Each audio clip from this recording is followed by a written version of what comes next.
सुधीजन, जगतगुरु श्री आदिशंकर ने सौंदर्य लहरी के जिस अनुपम स्तोत्र को जगत कल्याण की दृष्टि से लेखनी कंडुइत किया और जो जगत के कल्याण में सर्वथा समर्थ और सहायक है, उस ग्रंथ लहरी में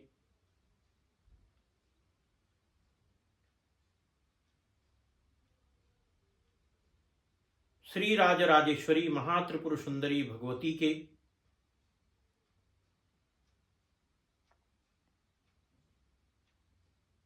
ललिता ललाम स्वरूप के माध्यम से शिव और शिवा के समवेत स्वरूप, एक स्वरूप, संपृक्त स्वरूप का विवेचन मिलता है। कहने का भाव यह है कि यदि हम श्री राजराजेश्वरी महात्रिपुर सुंदरी भगवती की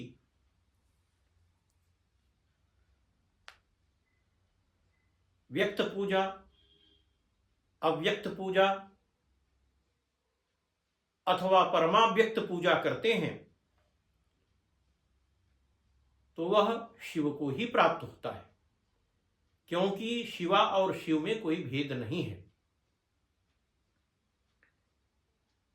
आज सौंदर्य लहरी के जिस श्लोक को मैं आपके समक्ष परोसने जा रहा हूं, उसमें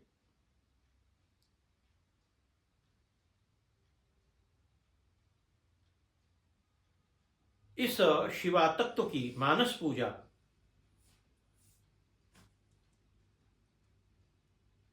को ही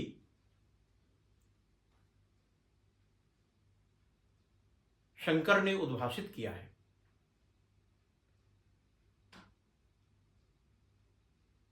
साधना उपासना की दृष्टि से देखा जाए तो जो तीसरी पद्धति है अर्थात परमाव्यक्त पूजा, यह ज्ञानपूर्वक की जाने वाली एक अर्चा पूजा है, जिसमें ध्यान का विशेष महत्व है। अतः इस पूजा को मानसिक पूजा की विधि में भी प्रतिष्ठित किया गया है और प्रकारांतर से पूजा अर्चा की इस विधा को आप अखंड पूजा के भी रूप में स्वीकार कर सकते हैं।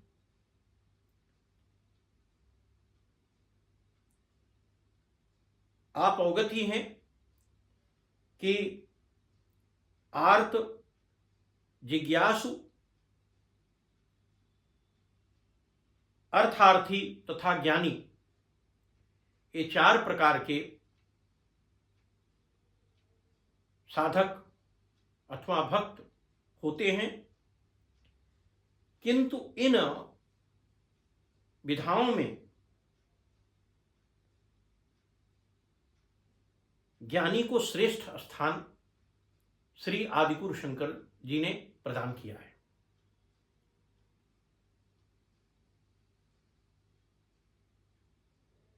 तेषां ज्ञानी नित्ययुक्तः एक भक्तिर्विशिष्यते, अर्थात एक निष्ठ भाव से ज्ञानी व्यक्ति परमाव्यक्त पूजा, मानस पूजा में अपनी एक निष्ठ भक्ति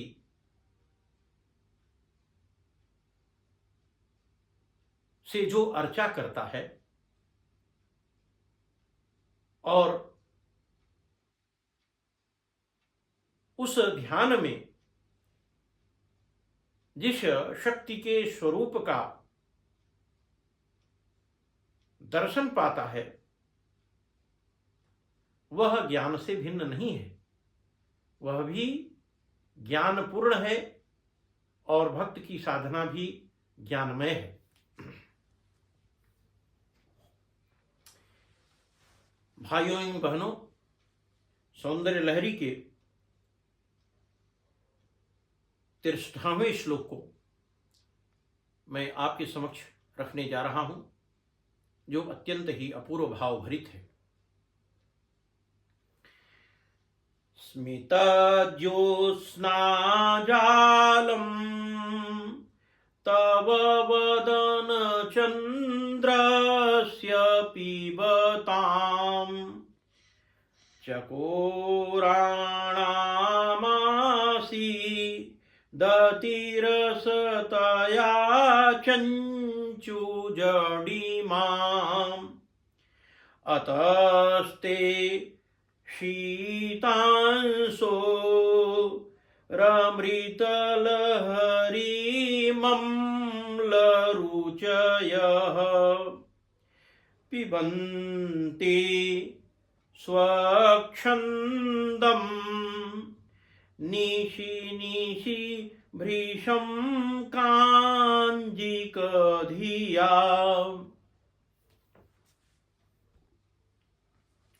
सुधीजन, इस श्लोक का जो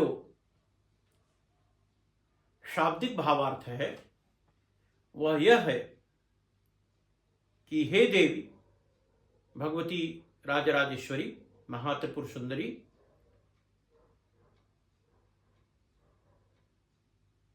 पार्वती, आपके मुख रूपी चंद्र की हास्य रूपी चंद्रिका का पान करते करते उसकी अति तरलता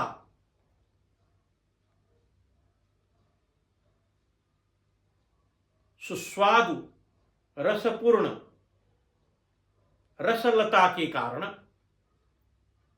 चकोरों की चंचुओं में अब जड़ता आ गई है। इसलिए खट्टी वस्तु के प्रति अभिरुचि वाले ये चकोर रात्रि काल में कांजी की भ्रांति होने के कारण स्वच्छंदता के साथ अब चंद्रलहरी की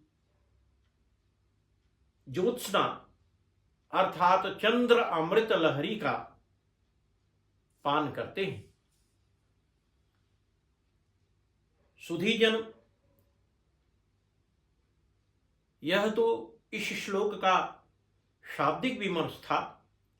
यदि तांत्रिक दृष्टि से विचार किया जाए तो इस श्लोक से जिस श्रीयंत्र की निष्पत्ति होती है वह वस्तुतः चतुष्कोटिक है और उसमें ह्रीम यह एक बीजाक्षर मंत्र मध्य भाग में अभिलिखित होता है। यदि इस श्री यंत्र को कनक पत्र पर यंत्राभिलिखित करा करके 30 दिन तक इसका विधिवत धूप दीप नैवेद्य के साथ पूजन किया जाए तथा इस श्री यंत्र को प्राण प्रतिष्ठित किया जाए एवं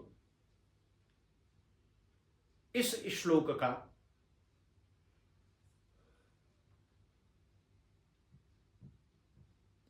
पैंतालीस दिन तक 1001 बार आवर्तन किया जाए तो